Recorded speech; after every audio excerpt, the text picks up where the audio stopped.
Mukunda jewellery మొట్టమొదటి factory outlet హనుమకొండలోనే అతిపెద్ద jewellery mart December 14న గొప్ప ప్రారంభం. నమస్తే రమగారు. నమస్తే జయ. రమగారు, మనకి మార్గశిర మాసంలో గురువారాలకు కూడా ప్రత్యేకమైన విశిష్టత ఉంది.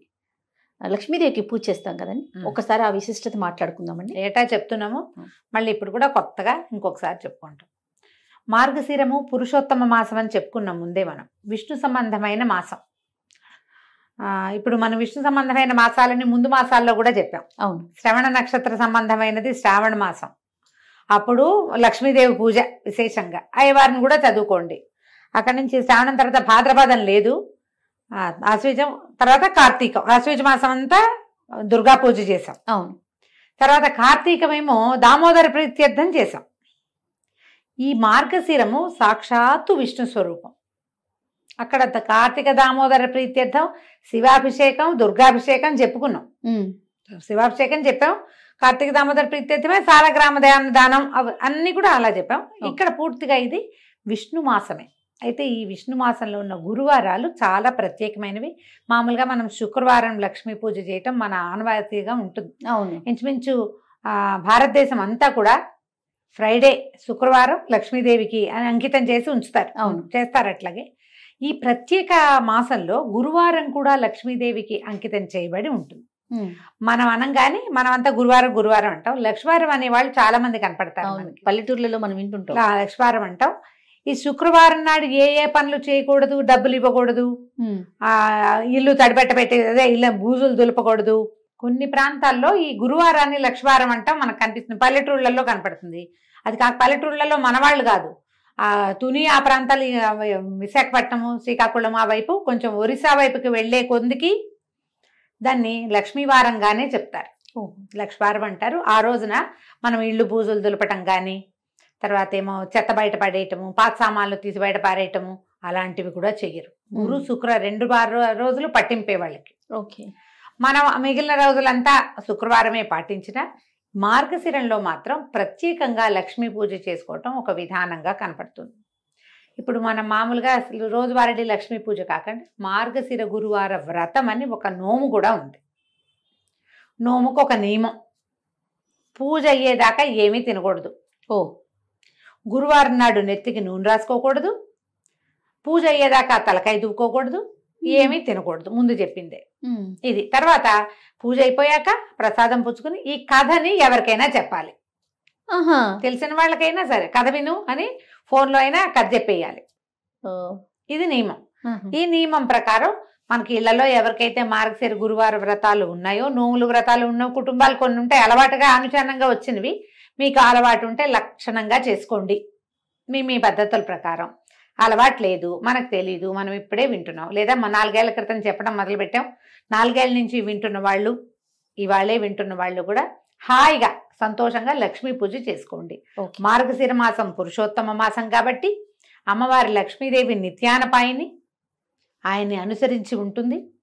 స్వామివారే సాక్షాత్తు స్వరూపంగా భావించేటువంటి మార్గశిరంలో ఆమెని గురు శుక్ర 2 రోజులు పూజించండి.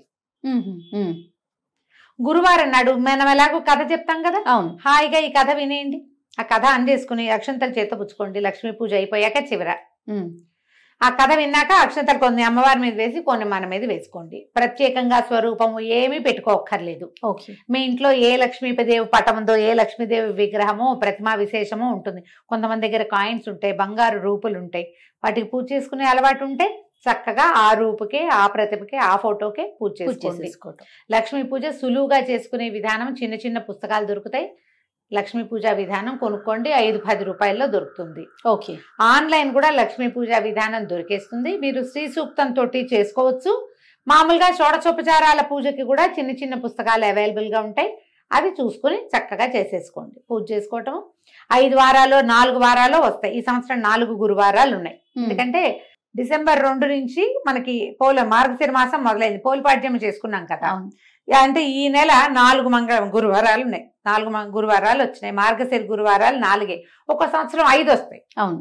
5 వచ్చినప్పుడు 5 రకంగా చేసుకుంటాం. 4 వస్తే ఇక 4 రకంగా. ప్రతి వారము ఒక్కొక్క నివేదన చేసే విధానం వ్రతస్థులకి, ఎవరైతే మార్గశిర గురువార వ్రతం ఉందో వాళ్ళకి, మనలాంటి వాళ్ళకి ఆ హడావిడి ఏం లేదు. మామూలుగా చక్కగా పరమాన్నం వండటం, కొంచెం శనగపప్పు వేసి వండుకోండి. మీకు ఓపిక ఉండి చేతొచ్చి శక్తియుక్తులుండి బాగా సేవించాలన్న ఆస్తి ఉంటే బూరెలు అలాంటివి కూడా చేసుకోవచ్చు. శనగపప్పుతో బూరెలు చేస్తాం కదా, అమ్మవారికి శనగపప్పు ప్రీతి. లక్ష్మికి సంబంధించిన ధాన్యాలలో ఈ పప్పుల్లో ఇది ముఖ్యమైనది శనగపప్పు. మీకు ఎవరు చెప్పారు? ఇలాంటి చొప్పదంటు ప్రశ్నలు వేయకండి దయచేసి. శనగపప్పు లక్ష్మీదేవి ప్రశ్నలు కూడా ఎదుర్కొంటున్నారు బ్రహ్మాండంగా ఎదురు. మీకు ఎవరు చెప్పారు? మీరు వెళ్ళి అడిగారా? ఆవిడ మీ పక్కింట్లో ఉంటుందా? ఇలాంటివి అడుగుతారు. అంటే సనాతనంగా వస్తుంది, మన మన మన ముందు తరం వాళ్ళు చేశారు, మనం చేస్తున్నాం, అట్లా చేసుకుంటూ పోతాం అంతే. దానికి ఒకళ్ళు వచ్చి చెప్తారా? చెప్పాలా? అడుగుతారమ్మా. నువ్వు ఎంత సీరియస్ మ్యాటర్ గురించి మాట్లాడినా దాని మీద ఒక చొప్పదంటు ప్రశ్న అంటారు, దాన్ని వేస్తూ ఉంటారు. మీకు కావాలంటే మీ పక్కింట్లో లక్ష్మీదేవి ఎవరన్నా ఉంటే కనుక్కోండి. మా పక్కింట్లో ఉంది లక్ష్మీదేవి. మా ముందు ఇళ్లలో ఉంది, చెప్తుంది. మా ముందు తరాల్లో ఉంది మనకి, అందుకని మనకు తెలిసింది. అంతే. శనగపప్పుతో ఏదో ఒక పదార్థం చేసుకోండి. పరమాన్నం చేసుకుని పెట్టుకోవచ్చు అమ్మకి, మీ ఓపిక. నివేదన చేసుకోండి చక్కగా.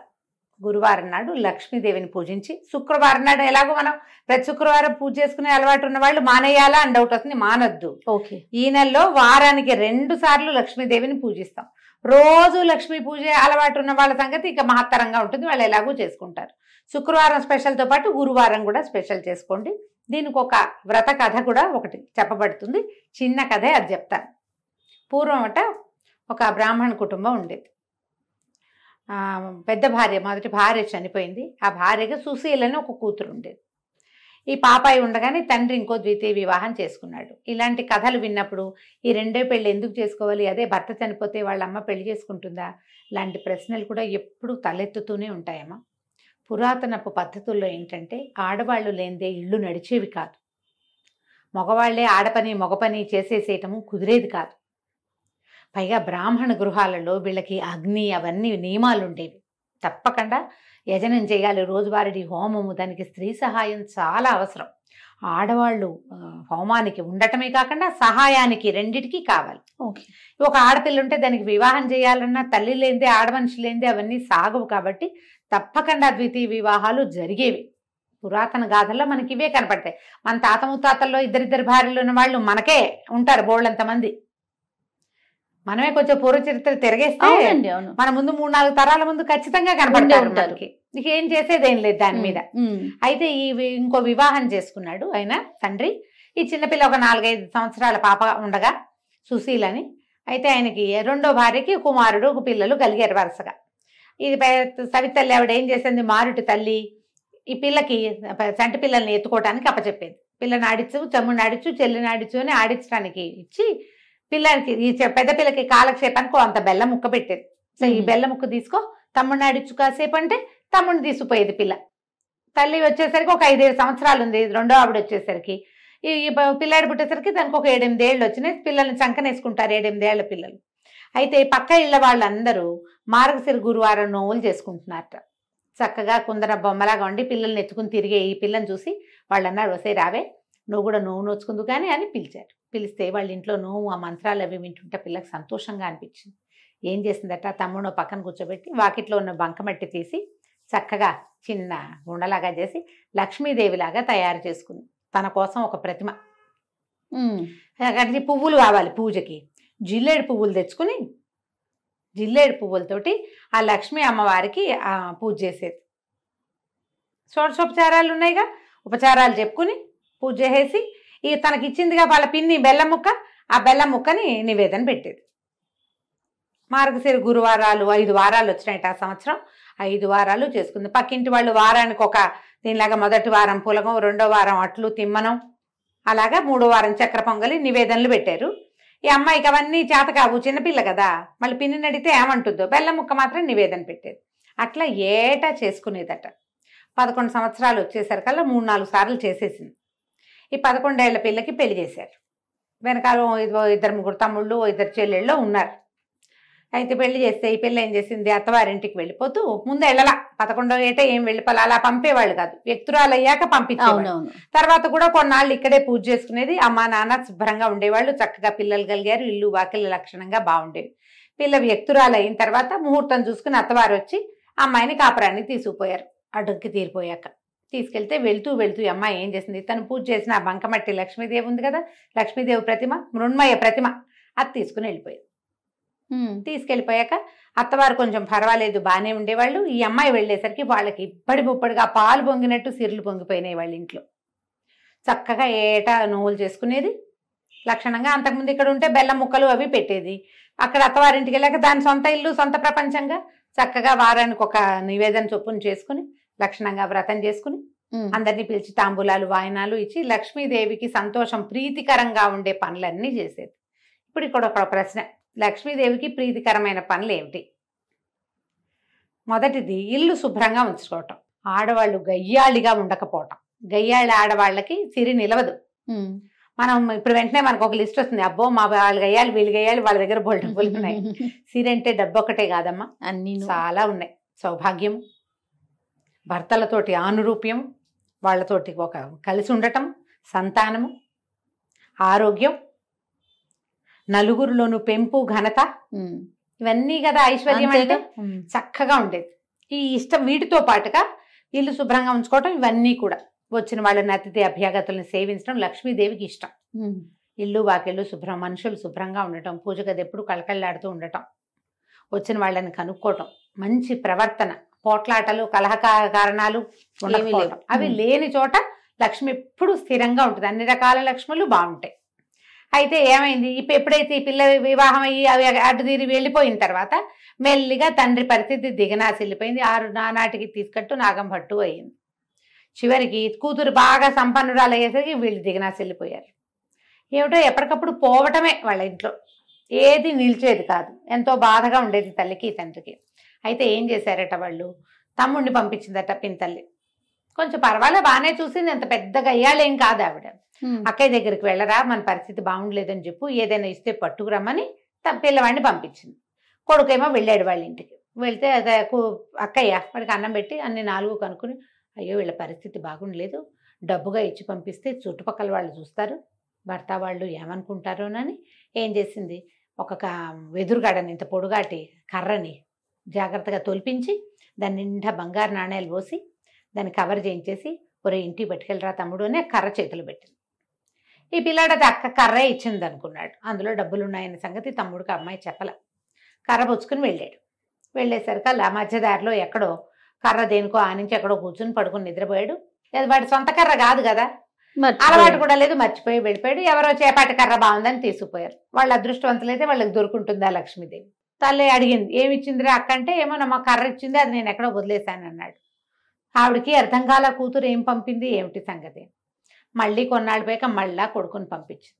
కొడుకుని పంపిస్తే ఈ అమ్మాయి ఏం చేసింది, ఈసారి నాన్న కోసం ఒక జత చెప్పులు కుట్టించాను, చెప్పులు పట్టుకెళ్ళమని ఆ చెప్పులు జాగ్రత్తగా పక్క కుట్లు ఊడదీసి చెప్పుల నిండా బంగారం కాసులు పెట్టి కుట్టించేసి చేతిలో పెట్టింది. ఇప్పుడు చెప్పలేదు.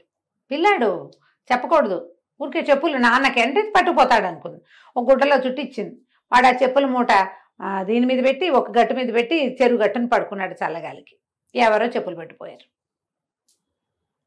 3వసారి మళ్ళీ పంపించింది తల్లి 2 నెలల తర్వాత.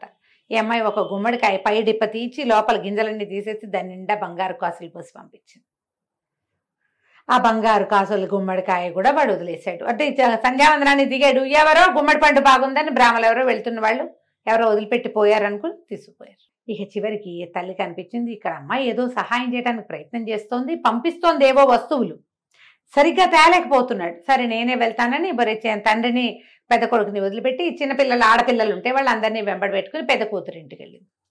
తల్లి పేదగా ఉన్న తల్లి మాసిపోయినట్టున్న చెల్లెళ్ళని చూసి పిల్ల బాధపడి తల్లిని చక్కగా పోషించి 10 రోజులు ఉంచుకున్నాక ఇదంతా ఏం జరిగింది ఏమిటి మాట్లాడుకుంటే, అమ్మ బంగారు కాసులు పోసానే ఏమైపోయినాయో అంటే, ఎవడో అదృష్టవంతులకు దొరికింది, మనకు అదృష్టం లేదు. ఈ అమ్మాయి ఏమంది, ఇంకా 10 రోజులుంటూ మార్గశిర మాసం రాబోతుంది, నేను మార్గశిర గురువారం నోవులు నోచుకుంటానమ్మా, నాతో పాటు నువ్వు కూడా నోచుకుందు కానీ ఇక్కడే ఉండమని తల్లిని చెల్లెళ్ళని ఉంచుకుంది. ఏమీ తినద్దమ్మా, గురువారం పొద్దున్నే చెప్పింది, ఏమీ తినద్దంటే సరేనంది ఆవిడ. పిల్లలందరినీ కూర్చోబెట్టి సద్దెన్నాలు పెట్టమంటే అమ్మమ్మ సద్దన్నం పెడుతూ పెరుగన్నంలో ఉప్పేయి అన్నారట పిల్లలు. ఉప్పు సరిపోయిందో లేదో చూద్దామని ఒక సద్దెన్నం ముద్ద నోట్లో వేసుకుంది. కూతురు, అయ్యో అమ్మ అన్నం తిన్నావు ఇంకేట పనికి వస్తుంది, తినకూడదుగా, మెతుకు కూడా పోకూడదు లోపల. కూతురు నోచుకుంది నోము. తల్లి సర్దు కూరుకుంది, ప్రసాదం తిని ఊరుకున్నారు. రెండో వారం ఏం చేసింది, పిల్లలకి నెత్తికి తలగా నూనె రాస్తూ ఆ నూనె చేతులు నెత్తికి రాసుకుంది. చాలా మంది చేస్తాం అట్లా. ఇప్పుడు మాయిశ్చరైజర్ కూడా ఎక్కువ పోసుకున్నాం అనుకో చేతిలో, ఎవరో రాసేస్తాం. ఆ నెత్తికి రాసుకునేసరికి నూనె రాసుకోకూడదు, అసలు నూనె రాసి తలంటి చేయకూడదు గురువారం నాడు. మామూలుగానే పనికిరాదు, ఇప్పుడు అస్సలు పనికిరాదు, పూజకు పనికిరాదు, నోముకు అడ్డంకి. రెండో వారము పోయింది. మూడో వారం కూతురు ఏం చేసింది, అమ్మ ఇట కాదు, నువ్వు ఓ పని చెయ్యి, నేను గొయ్యి తీసి గోతులో కప్పెడతాను, నిన్ను గోతులోనే కూర్చో, బయటికి రావద్దు. తర్వాత పూజ పనంతా తెముల్చుకుని పూజకు ఏర్పాట్లు అయ్యాక నేను లేవదీస్తాను, అప్పుడు నీళ్లు పోసుకుని పూజలో కూర్చుందు. కానీ నీ తల్లిని ఒక దేనికోసమో తీసిన గోతిలో కూర్చోబెట్టి పైనకు ఒక చిన్న పల్చటి చెక్క ఒకటి అడ్డం పెట్టి అమ్మాయి పని చేసుకుంటుంది. ఈ పిల్లలు ఏం చేశారు, 5-6 ఆడపిల్లలు, అమ్మాయికి పిల్లలు ఉన్నారు, పిల్లల్ని తెచ్చింది కదా ఈవిడ కూడా. పిల్లలు ఆడుకుంటూ అరటిపళ్ళు తిని తొక్కలు పడేశారు. ఈ పల్చటి చెక్క వీళ్ళు అడిదిరిగి చెక్క తొలగిపోయి అరటిపండు తొక్కు ఈవిడ దగ్గర పడింది. ఈవిడ అప్పటికి 2-3 గంటల నుంచి ఆ గోతులో కూర్చుని ఉంది. అరటిపండు చేత్తో పుచ్చుకుంటే దాని లోపల అడుగుని ఇట్లా గుజ్జల్లే ఉంటుంది కదా, ఊరికే ఇట్లా గోరుతోటని ఇలా నాలుగుకి రాసుకుంది. మూడో వారం కూడా పోయింది. అమ్మ ఏమి తినలేదు కదే అని అడిగితే, కాదే అరటిపండు తొక్కలో లోపల గుజ్జు నోట్లో వేసుకున్నానమ్మా అనేసరికి పనికిరాలి. ఇక 4వ వారం అమ్మ ఏం చేసింది, కాదని తల్లిని పొద్దున్న లేవగానే ఆవిడ తన చెంగుగా ఆవిడ చేయి కట్టేసుకుని, నువ్వు నాతోటే ఉండు, నువ్వు ఇంకేం పని చేయదు, నా వెనకాలే ఉండని తల్లితోటే అటు ఇటు తిరిగి మొత్తానికి సరిగ్గా పూజ జరిగే వేళకి స్నానం చేయించి కూర్చోబెట్టింది. తల్లి పిల్ల ఇద్దరు నోవు నోచుకున్నారు. తాంబూలాలు వాయనం పెట్టారు లక్ష్మీదేవికి. పెట్టి లక్ష్మీదేవిని ప్రార్థించింది. ఈ ప్రతిమ ఉంది కదా, ఆ ప్రతిమలో నుంచి లక్ష్మీదేవి లేచి వచ్చేదట అమ్మాయి దగ్గరికి. లేచి వచ్చి కూతురు వాయనం తీసుకుని తల్లి వాయనాన్ని వదిలిపెట్టేసింది. లక్ష్మీదేవిని అడిగింది ఈ అమ్మాయి సుశీల, అమ్మ ఎందుకు మా అమ్మ వాయనం తీసుకోలేదు, మా అమ్మ వాయనం కూడా తీసుకో అని అడిగేసరికి, నేను తీసుకోను, నేను చిన్నప్పుడు నువ్వు చిన్నపిల్లగా ఉన్నప్పుడు మీ అమ్మ నిన్ను చీపురు పెట్టి కొట్టింది, నాకు గుర్తులేదమ్మా, అది నీ గుర్తులేకపోయినా నాకు గుర్తుంది, నువ్వు నోవు నోచుకుంటున్న రోజున చీపురు పెట్టి కొట్టింది, అందుకని మీ అమ్మ వాయనం నేను వల్లను, నేను వెళ్ళిపోతున్నాను అనేసరికి ఇలా సుశీల లబలబలాడి బతిమలాడుకుని, పుట్టింట్లో ఉండగానే కదా నిన్ను నేను నేర్చుకున్నాను, నిన్ను పూజించడం నేర్చుకున్నాను, మా అమ్మ మా పుట్టిల్లు ఇట్లా గది కడుక్కుపోతే ఎట్లా నాకు సాగుతుంది, నా తమ్ముళ్ళు అందరూ బాగుండాలి కదా అని బతిమలాడి అమ్మతో క్షమాపణలు చెప్పించి ఇంకెప్పుడు చేయదు, ఎప్పుడూ చేయలేదు. ఆ రోజు ఏదో చంటి పిల్లలతోటి బాధపడుతూ మా అమ్మ అట్లా ఉద్రేకంలో చేసింది, తర్వాత నన్ను బాగా చూసుకుంది, నాకు పెళ్లి చేసింది, పురుళ్ళు పోసింది అని బతిమలాడి లక్ష్మీదేవిని ఒప్పించింది. అప్పుడు ఆవిడ ఆ వాయనం తీసుకుందట. ఆ తర్వాత తండ్రికి అన్ని రకాలుగాను కలిసి వచ్చింది. తండ్రి పిల్ల తర్వాత చెల్లెళ్ళు పెళ్ళిళ్ళు అయినాయి, తమ్ముడికి పెళ్ళి సంతానం కలిగింది, పుట్టిల్లు కూడా చక్కగా ఉంది. దీంట్లో ఈ కథలో నీతి ఏమిటి, మనతో పాటు మన పుట్టిల్లు కూడా బాగుండాలని కోరుకోవాలి. లక్ష్మీదేవికి అత్యంత ఇష్టమైన విషయాలలో తను ఎక్కడి నుంచి బయటకు వచ్చానో అది కూడా బాగుండాలన్న కోరిక ఉండటం ఆమెకి ఇష్టం. పుట్టింట్లో అదంతా లాగేసుకుని అత్తారింట్లో దాచిపెట్టుకునే రకాలు ఎన్ని ఉన్నాయి, ఇప్పుడు చాలా ఉంటాయి. ఈ రకాలు మార్చుకోండి. పుట్టిల్లు వృద్ధి కావాలని కోరిక ప్రార్థించేటప్పుడు దేవుడికి దండ పెడతాం, మా ఆయన, నా పిల్లలు, మా అత్తగారు, మా ఇల్లు, మా ఇంటి పేరు, అదొకటే కాకుండా పుట్టింటిని కూడా ఆడవాళ్ళు కోరుకోవాలని ఈ కథ చెప్తుంది. ఈ కథ విని అక్షంతలు వేసుకోవడం, అమ్మవారి మీద అక్షంతలు వేసి మన మీద కూడా అక్షంతలు వేసుకోండి. పూజ అయిపోయినట్టే. మీరు నివేదన చేసిన పదార్థాన్ని చక్కగా ప్రసాదంగా స్వీకరించండి, చుట్టుపక్కల వాళ్ళకి పెట్టండి. లక్ష్మీకరము అని అనుకునేటువంటి పసుపు కుంకుమ, తర్వాత ఏమో మనము పళ్ళు పువ్వులు అలాంటివి వాయనం ఇవ్వండి. ఓకే. ఒకవేళ మీరు నోముగా చేసుకుంటే మీ ఇంట్లో ఏ రకమైన విధానం ఉందో ఆ విధానాన్ని చక్కగా పాటించుకోవచ్చు. కొత్తవి మొదలు పెట్టుకోవద్దు, నోముగా చేసుకోకండి, పూజగా చేసుకోండి. ఓకే. ఈ నోములు ఏంటంటే అత్తవారిళ్లలో ఉంటే చేసుకోవాలమ్మా, అత్తారింట్లో లేనివి కొత్త మొదలు పెడితే మీకు భయం వేస్తుంది. లేదా మీరు ఇంకొకటి చెప్తా, ఇందులో మీకు చాలా ఉంది మనసు, ఇలా నన్ను యూట్యూబ్ అక్కయ్యల్ని ఫాలో అవ్వకుండా ఎవరైనా మీ కజిన్స్ బాగా క్లోజ్ ఫ్రెండ్స్ ఇది చేసుకుంటారనుకోండి, వారితోటి ఒకసారి వారితో దగ్గరుండి చూపించి చేయించుకుని వారిని ఫాలో అవుతూ చేసుకోండి. ఒకవేళ మీకు ఆస్తుండి మనసు ఉంటే గనక కావాలంటే ఇలా చేసుకోవచ్చు. కానీ ఇలా పై వాళ్ళు ఎవరో చెప్తే కాదు, కంటితో చూసి నేర్చుకుని చేసుకోండి. తప్పకుండా. నమస్తే. నమస్తే జీ.